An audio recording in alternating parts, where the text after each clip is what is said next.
چل جاتا ہے کہ آپ کی تائید کس عقیدے کی طرف ہے. ماشاءاللہ آپ نے بہت ہی اچھے انداز سے کی. اس کا مطلب ہے یہاں سارے موحد ہیں, کوئی سامری کے جراثیم والا نہیں ہے. اب اگلا جملہ سنیے, فرماتے ہیں اے اللہ میرے لیے مقام فخر ہے, تیری جیسی ذات میری رب ہے. اگلا جملہ, اے اللہ جیسا علی چاہتا تھا اپنا رب, جیسا علی چاہتا تھا اس کا رب ہو, ایسا علی نے تجھے پایا. اب جیسا تو اپنا بندہ چاہتا ہے ویسا علی کو بنا کے دکھا دے. زبان کے ساتھ دل والا علی مولا. لہذا اب چونکہ بحث گرم ہے تو موسیٰ صاحب سے 5 منٹ ہم بھی لے لیں گے. دیکھیں یہ میسج ہے, اگر پوری تقریر آپ نے سنی ہو اور آخر میں کنکلوژن نہ آئے سے کیا لے کر نکلیں گے. دیکھیں یہ پارٹ آف عزاداری ہے. اب یہاں آ جائیے, اس کو جملے کو کمپلیٹ کرنے دیجئے, کل یہیں سے شروع کریں گے. اوپر اللہ کی ذات, نیچے ہم, اور ہم اسی قابل ہیں کہ نیچے رہیں. اہل بیت کو اللہ کے ساتھ نہیں ملانا, ملائیں گے اس کا نام ہے غلو. اس کا کیا نام ہے؟ اس جراثیم کا نام ہے غلو. دیکھیں کووڈ میں ایک جراثیم کا نام تھا. ہر جراثیم کا ایک نام ہے. کسی کو چھینکیں زیادہ آتی ہیں, الگ جراثیم. کسی کو خارش ہوتی ہے, کسی کو دودھ سے الرجی ہے, الگ جراثیم. اسی طرح ہر ایک چیز میں جراثیم ہے. اگر اہل بیت کو اللہ سے ملایا سمجھو شرک کے جراثیم ہیں, غلو کے جراثیم ہیں. اب دوسری طرف, اچھا اللہ کو اللہ کے مقام پر رکھیں, یہ معروف ہے. اہل بیت کو اللہ کے مقام پر لے جائیں, یہی معروف منکر بن جائے گا, یہ شرک ہے. اب دوسری بات, تو پھر آپ کوئی یہاں کہہ سکتا ہے, کئی لوگ یہاں بڑے خوش ہوتے ہیں, ان میں بھی ایک جراثیم ہوتا ہے. ان میں کون سا جراثیم؟ ان میں جراثیم ہے کہ ہم نبی جیسے, یہ بھی ایک جراثیم ہے, گردش کر رہا ہے. وہ کہتا ہے ہم اہل بیت جیسے. ارے بھائی اہل بیت کا مقام یہ ہے, اگر اللہ کے طرف لے جائیں گے تو غلو, اور اگر اہل بیت کو اپنے ساتھ ملائیں گے یہ بھی منکر ہے, اور اسی کا نام ہے تقصیر. اس کا نام کیا ہے؟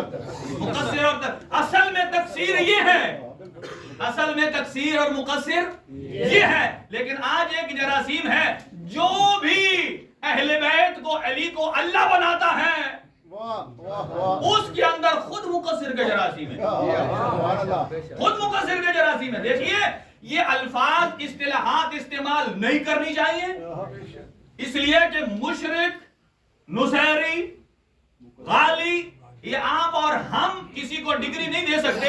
ہمارے پاس ایک پیمانہ ہے. آپ صرف دیکھیں, کوئی اگر اللہ کو وحدہ لا شریک مانتا ہے تو مسلمان ہے, اگر اہل بیت کو اللہ کا واسطہ وسیلہ ہادی برحق مانتا ہے تو مسلمان ہے, شیعہ ہے, اور اپنے آپ کو اہل بیت کا خادم کیا ان کی قدموں کا خاک بنائے تو یہ امتی ہے, امتی ہے. اب ایک جملہ عرض کر کے آگے بڑھتا ہوں, وقت تمام ہو گیا ہے, کہ جو اللہ کی طرف سے ہیں ان کا مقام الگ ہے. حضرت آدم علیہ السلام کو جب اللہ نے روح ڈالی, کانشیس ہوئے, ادھر ادھر دیکھا تو کچھ انوار نظر آئے.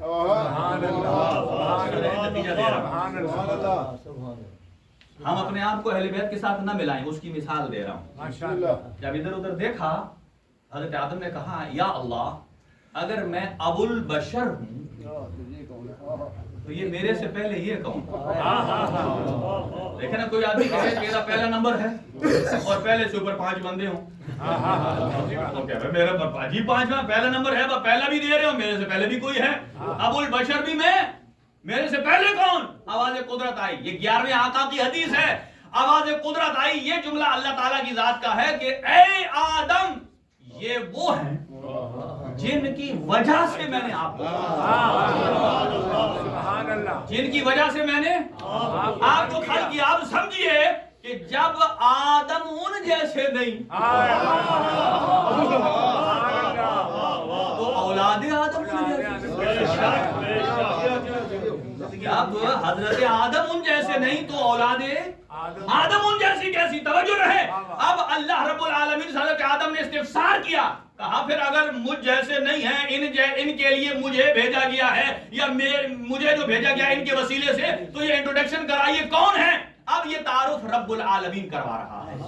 اللہ فرماتا ہے ھذا محمد الماخوذ من صفت الحمد وھذا علی الماخوذ من صفت العلو وهذه فاطمہ الماخوذۃ من صفت الفاطر وهذان الحسن والحسین الماخوذان من صفت الاحسان.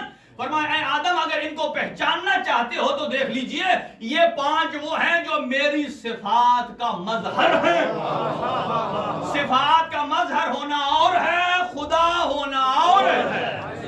اللہ وحدہ لا شریک ہے. اللہ نے یہ نہیں فرمایا کہ یہ مجھ جیسے خدا ہیں، میری صفات کا مظہر ہے. فرمایا ھذا محمد الماخوذ من صفت الحمد. اگر مجھ اللہ کی حمد کو مجسم شکل میں دیکھنا ہے تو میرے حبیب محمد مصطفیٰ کو دیکھ لو. اگر میرے علو اور مقام اور بلندی کو دیکھنا ہے تو میرے علی کو دیکھ لو. اگر فاطر السماوات والارض کو دیکھنا ہے تو فاطمہ الزہرا کو دیکھ لو. اگر میرے محسن ہونے کو دیکھنا ہے تو حسن مجتبیٰ کو دیکھ لو. قدیم الاحسان کو دیکھنا ہے تو حسین ابن علی کو دیکھ لو. گویا اللہ فرماتا ہے وحدہ لا شریک میں، واحد میں، یکتا میں، لیکن جنہیں میں نے بھیجا ہے وہ میرے مظہر ہیں. محمود میں، اس کا مظہر محمد. سبحان اللہ. نعرہ تکبیر، نعرہ رسالت، حیدری بچا کر رکھے. فرمایا میں محمود، میں نے محمد کو بھیجا.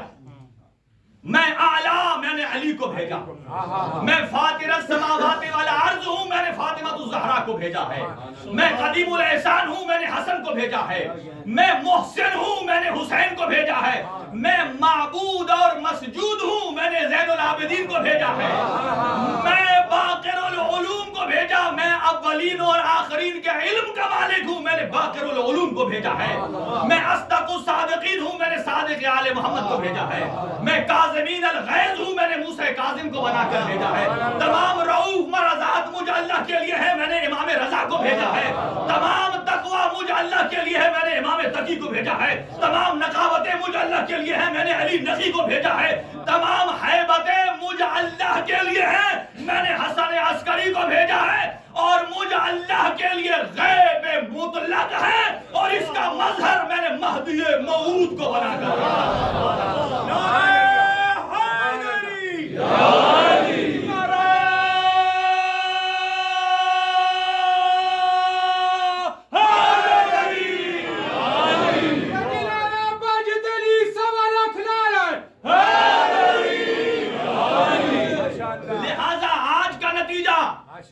کہ اللہ وحدہ لا شریک، اہل بیت کو اللہ سے نہیں ملانا، نہیں تو معروف منکر بن جائے گا. اہل بیت کو اپنے سے نہیں ملانا ورنہ معروف منکر بن جائے گا. یہ عقیدہ رکھنا ہے. اگر واسطہ فیض کوئی کائنات میں ہے تو صرف یہ 14، اور اگر ان 14 کی محنت کو بچایا ہے تو وہ زینب عالیہ کی چادر نے بچایا. وقت زیادہ نہیں ہے. آج سے اہل بیت کی شہادتیں شروع ہیں. آج حضرت اون محمد کا تذکرہ ہے. یہ وہ جوان ہیں کہ زینب کبریٰ نے جب اپنے گھر سے اجازت لی، حضرت عبداللہ سے اجازت لینے کے بعد اپنے گھر گئیں اور کچھ سامان آمادہ کیا، سامان سفر، اور اس میں ایک چادر اپنی ماں زہرا کی دی تھی. اور حضرت عبداللہ سے کہا دعا کیجئے اللہ کرے میری ماں زہرا کی چادر سلامت واپس. اور جب حسین ابن علی مکہ میں آئے، آپ جانتے ہیں جو عمرے پر جاتے ہیں اگر مکے کے اندر سے کسی کو احرام باندھنا ہو تو مسجد عائشہ آتے ہیں. اس کا دوسرا نام ہے مسجد تنعیم.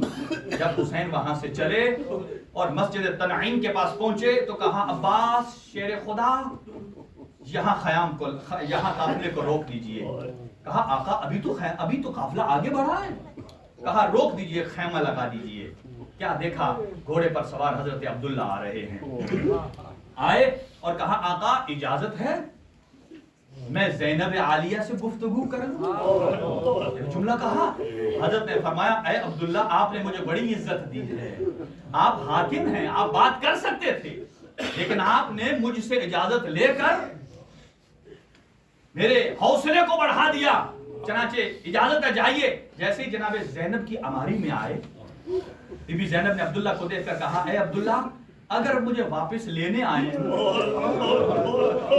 تو جان لیجئے یہاں زینب اگر چلی بھی گئی تو زینب کا لاشا واپس آئے. کہا آقا ذاتی یہ کیسے ممکن ہے؟ میں تو اتنا کہنے آیا ہوں کہ میں نے نبی معظم سے بھی یہ سنا ہے، اور حسین سے میرے 2 رشتے ہیں. دنیا کے رشتے میں میرا بھائی ہے، دین کے رشتے میں میرے امام ہیں. اگر امام پر کوئی مشکل وقت آ جائے تو رعیت پر واجب ہے کہ وہ ان کے لیے صدقہ دیں. تو کہا آپ کے پاس کون سی قیمتی چیز ہے جو میرے حسین پر قربان ہو جائے؟ کہا اور تو کچھ نہیں ہے، اولاد میں ایک اور ہے، ایک محمد ہے. جب حسین پر کوئی مشکل بنے تو ایک اپنی طرف سے قربانی دے دیجئے، ایک میری طرف سے قربانی دے دیجئے. لہذا جناب زینب کبریٰ نے کہا آپ نے میرے دل کو خوش کر دیا ہے. آ گیا آخری دن روز عاشور، اور شب عاشور کو مظلوم کربلا جب ہر خیمے میں گئے نا، کیا جب زینب کبریٰ کے خیمے میں گئے کیا دیکھا؟ دونوں شہزادوں کو سامنے بیٹھایا ہے. یہ جو پردے میں میری مائیں بہنیں بیٹھی ہے نا، اس جملے کو سمجھے گی. ابھی آپ شرم کر کے گریہ نہ کریں. آج پردہ، آج پرسا دو اس بیوی کو کہ جس کے بازوں میں رسن بندی ہے. آج زینب کبریٰ کو پرسا دینا ہے نا. شب عاشور مظلوم کربلا نے دیکھا ہے، شہزادوں کو سامنے بیٹھایا ہے، اور یہ کہہ رہی ہے کہ کل جب رن پڑے گا نا تو آپ دونوں، مجھے پتا ہے کہ حیدر کرار کے نواسے ہو، جعفر طیار کے پوتے ہو، لیکن یاد رکھنا جب فرات کے کنارے پر پہنچ جاؤ نا تو پانی نہ پینا، اس لیے کہ اصغر پیاسا ہے، اس لیے کہ سکینہ پیاسی ہے. اور جب دوسرا دن آیا اور جب اجازت جنگ مانگی، ماموں کے پاس جب جاتے تھے نا تو کہا آپ میری بہن کی نشانی ہو. ایک مرتبہ زینب کبریٰ نے حضرت عباس کے ذریعے پیغام بھجوایا، آقا سے کہیے میرے بچوں کو اجازت دیجئے. اب جب اجازت ملی نا، اب فرمایا ابھی رک جائیے. زینب کبریٰ اپنے سامان صندوق کو کھولا، 2 امامے نکالے، ایک علی مرتضیٰ کا تھا، ایک جعفر طیار کا تھا. کہا ان کو سوار کرائیے، دونوں کو امامے پہنائے، اور ایک کو عباس نے سوار کرایا، ایک کو مظلوم کربلا نے سوار کرایا، اور کہا دونوں بچوں نے، ہم دونوں بھائی، ایک میمنے پر جائے گا، ایک میسرے پر جائے گا، اور کل میں لشکر میں دونوں مل جائیں گے. ایسے جنگ کی ہے کہ عمر ابن سعد کے خیمے تک پہنچ گئے ہیں. ابھی دشمن نے دھوکے سے جب وار کیا، ایک کے سر میں تیر لگا، ایک کے تلوار لگی، اور ایک مرتبہ آواز دی اے میرے ماموں. حسین ابن علی ایسے پہنچے جیسے شکاری اپنے شکار پر پہنچتا ہے، اور بچے نے کچھ نہیں کہا، اتنا کہا اور نے میری ماں کو پیغام دیجیے گا میں مراد پر پہنچا تھا لیکن میں نے پانی نہیں پیا. اجرکم علی اللہ. 1-2 منٹ کی بات ہے، عزاداروں اپنی آواز گریہ کو بلند کیجئے. علماء فرماتے ہیں جب چاروں طرف سے گریہ بلند ہونا سمجھو کوئی معصوم ہستی آ گئی ہے. اور ادھر جب حسین جنازے لے کر آئے نا، اور خیمے میں جب آئے ہر بی بی موجود ہے لیکن زینب عالیہ نہیں ہے، اور پوچھا اے فضہ کہاں ہے میری بہن زینب؟ دیکھا تو سر سجدے میں ہے. کہا اے میرے اللہ تیرا شکر ہے تو نے میرے صدقے کو قبول کر لیا. اجرکم علی اللہ. اپنے بچوں کو صدقہ سمجھا اور کہیں گریہ نہ کیا. بس 1-2 جملے کی تکلیف ہے. جب 11 محرم کو بے پالانہ اونٹ پر سوار ہوئی اور ہاتھ پسے گردن بندھے جب اونٹ کھڑا ہوا، علی کی بیٹی نے اپنے آپ کو صرف بھائی کے لاشے پر گرایا ہے، لیکن جب اونٹ بلند ہوا ایک مرتبہ اور محمد کے لاشے پر نگاہ پڑی.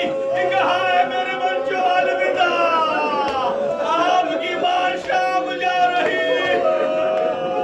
اجرکم علی اللہ. اور اگلا جملہ جب شام تب بھی یاد نہیں کیا. اور جب شام سے رہائی ملی نا اور جب امام سجاد نے کہا ہمارے سروں کو واپس کیا جائے, ہر بیوی کو اس کا سر ملا. بیوی نے وصول کیا. ایک عیسائی عورت 2 سر لے کر آئی, ایک اون کا تھا ایک محمد کا تھا. کوئی بیوی وصول کرنے کے لیے آگے نہیں بڑھی اور وہ کہتی ہے کیا ان بچوں کی ماں مر گئی ہے؟ اور کہا ہے فضا آئیے. فضا سے کہا وصول کیجئے. فرمایا میں علی کی بیٹی ہوں جنہیں صدقہ کر دیا پھر واپس نہیں. اجرکم علی اللہ, نہیں یاد کیا. واپس کربلا آئی ہیں, علی کی بیٹی ہر قبر پر گئی ہے تو اون محمد کی قبر پر نہیں گئی. جب مدینہ پہنچی ہے اپنے نانا کے پاس تعزیت کی ہے, اون محمد کا ذکر نہیں کیا ہے. ماں زہرا کی قبر پر گئی ہے, اون محمد کا ذکر نہیں کیا ہے. بھائی حسن کی قبر پر گئی ہے, اون محمد کا ذکر نہیں کیا ہے. لیکن جب اپنے گھر میں داخل ہوئی وہ حجرہ دیکھا جس میں 2 چھوٹے چھوٹے مسلے تھے اور کہا عبداللہ مجھے فرصت دو. اور زینب اجڑ گئی اور مر